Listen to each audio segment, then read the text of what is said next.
Baseball, hot dogs, apple pie, and fireworks. For many, that's an epic, if predictable 4th of July. But why fireworks? And hey, while we're at it, why the 4th? We're glad you asked. Buckle up, because it gets a little weird. How can this Congress vote on independence without a written declaration of some sort defining it? The 4th of July holiday is thought of as commemorating America's Declaration of Independence, but the truth is not much of anything actually happened on July 4th, 1776. The rebel colonists told King George III they were officially declaring themselves independent on July 2nd. The Declaration of Independence, meaning the document, was still going through changes, and the famous painting of the signing depicts events that happened back on June 28th. Really, the only thing that took place on July 4th was the Continental Congress voted to accept their finalish draft. The precise wording wasn't agreed upon for several more weeks, and the absolute last and final draft wasn't written until July 19th. The actual signing began on August 2nd and likely happened over the course of the following 6 months, with the final stroke of the pen possibly happening as late as 1777. It's arguable that those who know best when America's independence began were the dudes who were there, including John Adams. Adams was very aware of what a big deal Independence Day was, and that it would be celebrated for as long as America remained a country. But he would be surprised to find out that celebration happens on July 4th. On July 3rd, 1776, Adams wrote a letter to his wife Abigail saying, "This second day of July 1776 will be the most memorable in the history of America. I am apt to believe that it will be celebrated by succeeding generations as the Great Anniversary Festival." And he was so convinced that July 2nd was the real Independence Day that he later refused to celebrate July 4th and wouldn't attend Independence Day festivities. Philadelphia at least gets it. In 2024, the city announced that part of the country's 250th birthday celebrations were going to be July 2nd festivities, planned in accordance with Adams' wishes. We don't have time-stamped video or photo metadata to verify the 1776 timeline, but according to most accounts, at least some of the first major celebrations of independence didn't happen until days after July 4th. One of the largest and most well-documented was the reading of the Declaration of Independence in New York City, which ended with a celebratory decapitation of a statue of King George III, but that didn't happen until July 9th. In more than a few places, the reading happened on July 8th. And yes, there were a lot of impromptu parades and celebrations. People grabbed their instruments and played music, others lit bonfires, and of course there was gunfire. But 4th of July itself wasn't celebrated until 1777. Philadelphia seems to have been the center of celebrations, with ships decked out in red, white, and blue, fireworks, parades, and a 13-cannon salute. Part of the Declaration of Independence was a scathing condemnation of King George, including a list of all the reasons why Britain didn't deserve the respect and allegiance of the American colonies. But history is messy and often hypocritical. For example, one of the passages Thomas Jefferson originally included involved the slave trade. It read, "King George III has waged a cruel war against human nature itself, violating its most sacred rights of life and liberty in the persons of a distant people who never offended him, captivating and carrying them into slavery in another hemisphere, or to incur miserable death in their transportation thither." You lay the evils of slavery at the feet of the king, but you say nothing of slavery itself, sir. And yes, at the time Jefferson wrote those words, his household included at least 140 enslaved persons. He wasn't the only founding father to practice chattel slavery. Many of them did. So how did they reconcile condemning the British king in no uncertain terms for something they were complicit in? And not just a little bit. The numbers are pretty shocking. At the time, 53.9% of South Carolina's population was enslaved. The anti-slavery passage was dropped because 2 colonies refused to vote yes on independence if it stayed in. One of those was South Carolina, and the other, Pennsylvania. As you probably gathered from the earlier parts, John Adams is often credited with the idea of celebrating July 4th with fireworks, but that was actually a little weird. Why?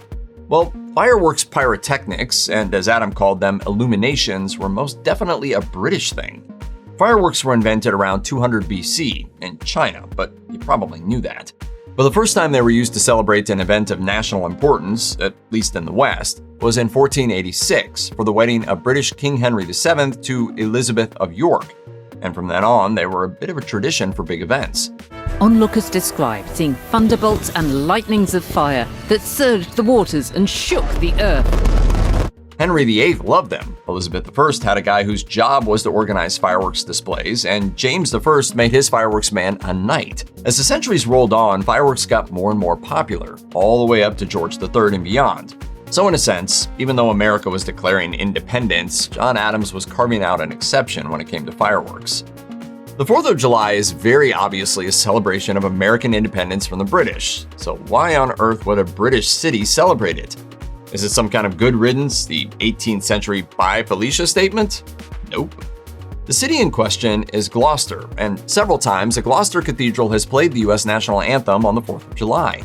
In 2020, it was done to pay tribute to American troops stationed there with NATO's Allied Rapid Reaction Corps, which was a nice gesture. Gloucester was chosen in part because it was the home of composer John Stafford Smith. Smith hung out in a gentleman's club back in the 1780s, and while there, at least according to what Gloucester Cathedral Director of Music Adrian Partington told the BBC, Stafford Smith wrote a little anthem they could all sing when they'd had a drink or two. And so when Francis Scott Key wrote his famous poem, it happened to have the same meter as this tune. Kaboom! The Star-Spangled Banner was born. So, if you've heard the old tale that the Star-Spangled Banner was originally a drinking song, yeah, pretty much. It makes sense that national independence would be celebrated at the federal level first, but that's not what happened. In 1781, the Massachusetts state legislature made July 4th a state holiday. They were the first, which is somewhat logical because Massachusetts is where the first English settlers landed, where the Boston Tea Party happened, and where major battles like the Battle of Bunker Hill were fought. But at the time, there was no statewide celebration to go with the holiday. The very first officially organized public celebration of the 4th of July didn't happen until 1783 in Winston-Salem, North Carolina.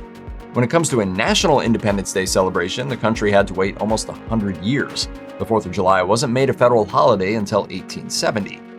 Now, the 4th of July is one of the most dangerous holidays of the year. The most obvious reason for that is fireworks.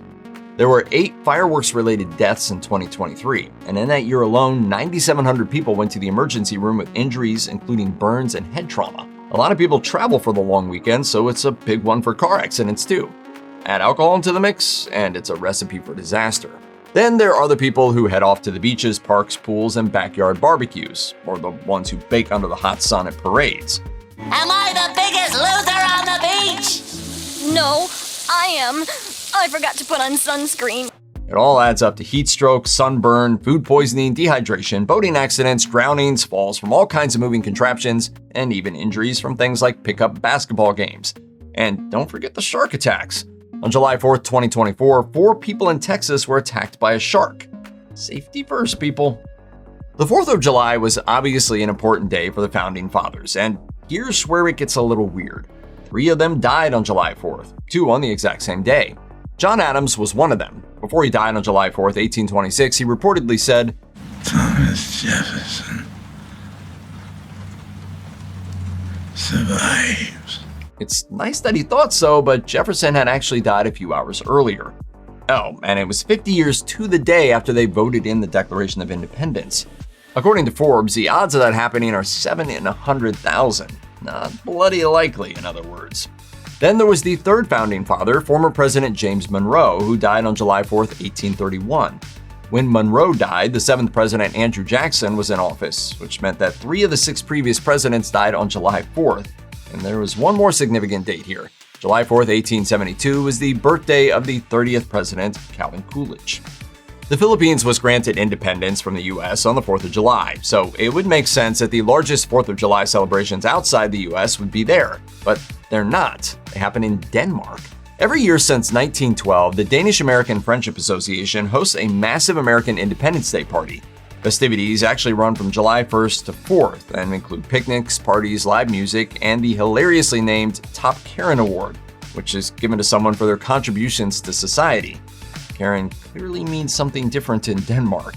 But why is Denmark so gung-ho about July 4th?